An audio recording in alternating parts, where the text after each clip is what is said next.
Berikut adalah cerita yang berasal dari desa Kota Inta lebih tentang seorang tokoh legendaris yaitu Datuk Putolidi, yang menjadi legenda lisan masyarakat yang bisa disampaikan secara turun-temurun. Legenda Datuk Putolidi, penjaga gaib desa Kota Intan. Di tanah yang tenang namun menyimpan beribu kisah gaib, berdirilah sebuah desa bernama Kota Intan, desa yang dikelilingi oleh rimba lebat dan aliran sungai yang membelah bumi seperti urat nadi kehidupan. Di sanalah dahulu hiduplah seorang tokoh luar biasa, yang hingga kini masih menjadi bagian dari denyut sejarah dan kepercayaan masyarakat setempat. Dialah Datuk Putolidi, sosok penjaga desa yang konon tak hanya menguasai alam fisik, namun juga menyatu dengan dunia gaib.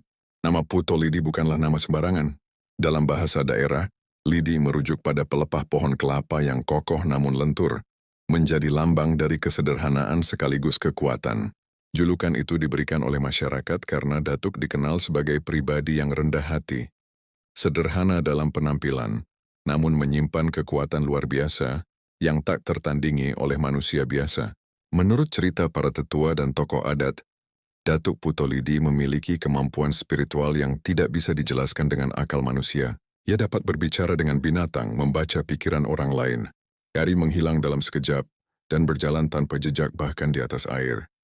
Namun yang paling terkenal dari kisah beliau adalah bahwa ia memimpin pasukan gaib berupa hampir 1.000 ekor harimau.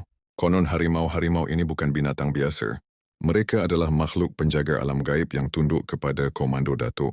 Mereka tak tampak oleh mata orang awam, namun pada malam-malam tertentu, terutama di malam Jumat Kliwon atau saat bulan purnama, warga desa Kota Intan kadang mendengar suara raungan dari dalam hutan, yang dipercaya sebagai tanda bahwa pasukan harimau gaib itu masih berjaga.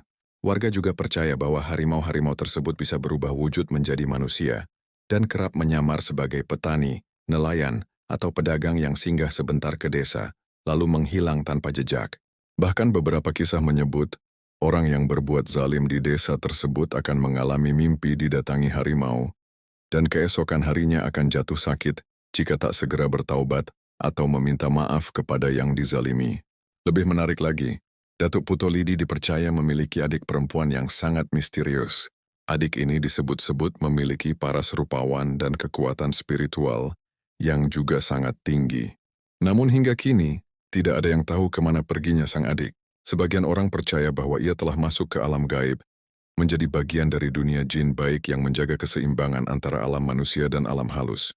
Menghilangnya Datuk Putolidi, salah satu bagian paling misterius dari kisah ini adalah bagaimana Datuk Putolidi menghilang. Tidak ada makam, tidak ada pusaka.